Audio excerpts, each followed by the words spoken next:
سب سے بالا والا ہمارا نبی، اپنے مولا کا پیارا ہمارا نبی۔ مکہ مکرمہ سے ہجرت کر کے حضور اکرم صلی اللہ علیہ وسلم حضرت ابو بکر صدیق رضی اللہ تعالیٰ عنہ کے ہمراہ اونٹنی پر سوار تشریف لائے۔ اونٹنی حضرت ابو ایوب انصاری رضی اللہ تعالیٰ عنہ کے مکان کے سامنے رکی۔ اس جگہ بقول حضرت انس رضی اللہ تعالیٰ عنہ آپ صلی اللہ علیہ وسلم نے نماز ادا کی، اور اس کے فوری بعد آپ صلی اللہ علیہ وسلم نے وہاں مسجد تعمیر کرنے کا حکم دیا۔ رسول اللہ صلی اللہ علیہ وسلم نے وہ قطع زمین 2 یتیموں سے خرید لیا۔ کھجور کے پتوں اور تنوں سے تعمیر کی گئی 805 مربع میٹر کے مختصر رقبے پر واقع مسجد نبوی صلی اللہ علیہ وسلم تمام مساجد کے ڈیزائن کے لیے ایک مثال بن گئی۔ رسول اکرم صلی اللہ علیہ وسلم نے بنفس نفیس اس مسجد کی تعمیر میں حصہ لیا۔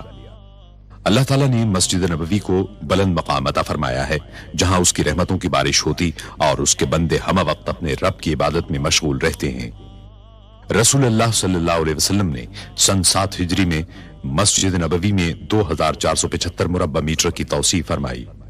17 ہجری میں حضرت عمر فاروق رضی اللہ تعالیٰ عنہ نے مسجد میں 1100 مربع میٹر کی توسیع کی۔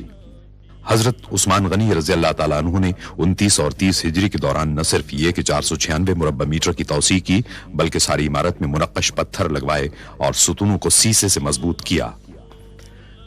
مدینہ منورہ کے اس وقت کے گورنر حضرت عمر بن عبدالعزیز کو خلیفہ ولید بن عبد الملک نے ہدایت کی کہ مسجد کی پرانی عمارت کو گرا کر ازسر نو تعمیر کیا جائے اور اس میں 2369 مربع میٹر کی توسیع کے لیے اطراف کے مکانات خرید کر انہیں مسجد میں شامل کیا جائے۔ نئی عمارت 3 سال کی مدت میں 91 ہجری میں تیار ہوئی، جس میں گنبد اور 2 مینار شامل تھے، اور دیواروں اور چھت پر طلائی کام اور نہایت عمدہ میناکاری تھی۔ 161 ہجری میں خلیفہ محمد بن منصور عرف مہدی نے مسجد کو 2450 مربع میٹر کی وسعت دی اور پوری عمارت کو نقش و نگار سے آراستہ کیا۔ 1233 ہجری میں آل عثمان سے تعلق رکھنے والے سلطان محمود نے مسجد کے گنبد کو دوبارہ تعمیر کرایا، اور 1255 ہجری میں انہوں نے گنبد پر سبز رنگ کرایا، جس کی وجہ سے وہ گنبد خضرا کہلاتا ہے۔ اس کے بعد کئی صدیوں تک مسجد نبوی صلی اللہ علیہ وسلم میں کوئی بڑی توسیع نہیں کی گئی، حتیٰ کہ 1265 ہجری میں سلطنت عثمانیہ کے سلطان عبد المجید خان نے اسے عروس المساجد بنا دیا۔ انہوں نے شمال اور مشرقی سمتوں میں مسجد کو 1293 مربع میٹر تک توسیع دینے کا کام شروع کرایا۔ اس کام کی تکمیل میں 13 برس صرف ہوئے۔ مسجد حرام کے بعد مسجد نبوی صلی اللہ علیہ وسلم تمام مسلمانوں کے لیے دوسری مقدس ترین مسجد ہے، جہاں وہ دنیا کے کونے کونے سے زیارت اور عبادت کے لیے حاضر ہوتے ہیں۔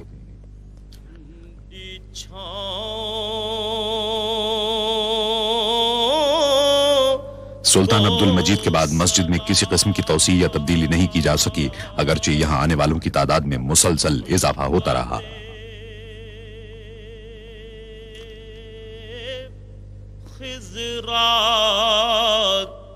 لوگوں کی بڑھتی ہوئی تعداد کے پیش نظر شاہ عبدالعزیز السعود نے 1368 ہجری میں مسجد نبوی صلی اللہ علیہ وسلم میں توسیع کا فرمان جاری کیا۔ 1370 ہجری میں ان کے صاحبزادے اور جانشین شاہ سعود بن عبدالعزیز نے توسیع کے کام کا سنگ بنیاد رکھا۔ یہ مسجد نبوی صلی اللہ علیہ وسلم میں پہلی سعودی توسیع تھی۔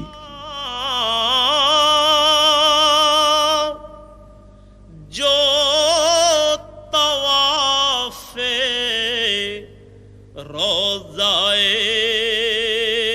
اقدس کرے،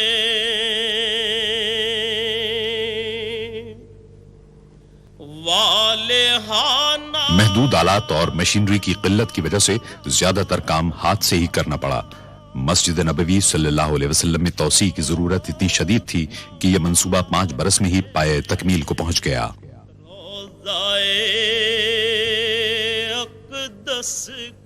اس توسیع سے ترکی کے عثمانی دور کی مسجد کا رقبہ دگنا ہو گیا، اور مسجد نبوی صلی اللہ علیہ وسلم میں تبدیلیوں کے ایک جامع عمل کا آغاز ہوا۔ وجد کرتی ان ہواؤں کو سلام. فضائی سفر کا سلسلہ شروع ہونے کے بعد سے عازمین حج اور عمرہ کرنے والوں کی تعداد میں تیزی سے اضافہ شروع ہوا. 1375 ہجری میں عازمین حج کی تعداد 1 لاکھ تھی، جو 1390 ہجری میں 10 لاکھ ہوئی اور اس کے بعد کے عشرے میں 20 لاکھ تک جا پہنچی. بعض ماہرین کی پیشگوئی ہے کہ آئندہ عشرے میں عازمین حج کی تعداد 50 لاکھ ہو جائے گی. 1393 ہجری میں شاہ فیصل نے عازمین حج کی بڑھتی ہوئی تعداد کے پیش نظر شیڈ تعمیر کرانے کا حکم دیا، تاہم اس کا مستقل حل تلاش کیا جانا ابھی باقی تھا. جو مدینے کے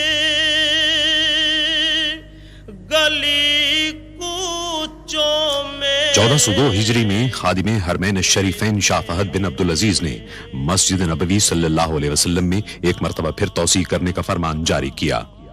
خادم حرمین الشریفین کی ذاتی نگرانی میں 3 سال کے مطالعے اور جائزے کے بعد مسجد کی توسیع کا نقشہ تیار کر لیا گیا، جس کے نتیجے میں مسجد کو اس کے موجودہ رقبے کے مقابلے میں 5 گنا توسیع دینا تھا، اور رسول اللہ صلی اللہ علیہ وسلم کے دور کی مسجد کے مقابلے میں اس کی توسیع 100 گنا تھی. ان فقیروں 9 صفر 1405 ہجری کو خادم حرمین الشریفین نے اس عظیم الشان توسیع منصوبے کا سنگ بنیاد رکھا. گداؤں کو سلام. شاہ فہد نے منصوبے کی تکمیل کی مدت 6 سال مقرر کی. اس میں بہترین تعمیراتی سامان اور جدید ترین تعمیراتی طریقوں کے استعمال کا فیصلہ کیا گیا. خادم حرمین الشریفین کی خواہش تھی کہ ایک ایسا مرکز تیار کیا جائے جہاں عبادت گزاروں اور شہریوں کو بہترین سہولتیں اور خدمات فراہم کی جا سکیں. چنانچہ ایک ماسٹر پلان تیار کیا گیا جس میں رسول اللہ صلی اللہ علیہ وسلم کے دور کے پورے مدینہ منورہ کو مسجد میں شامل کر لیا گیا. صبح اور شاموں کو سلام.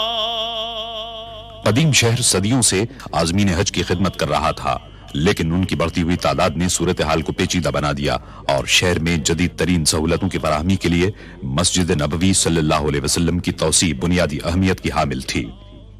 منصوبے کا پہلا کام قدیم عمارتوں کو منہدم کرنا تھا.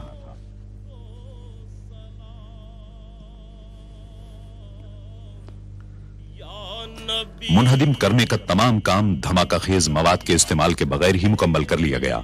مٹی سے بنائے گئے روایتی مکان آسانی سے گرا لیے گئے، لیکن کنکریٹ سے تعمیر کی گئی جدید عمارتوں کو منہدم کرنے کا کام کہیں زیادہ مشکل اور خطرناک تھا. اس کا حل انجینئروں نے یہ نکالا کہ ایسی عمارتوں کی بنیادوں کو ایک خاص حد تک کمزور کر دیا جائے، جس کے بعد انہیں گرانا مشکل نہیں رہا.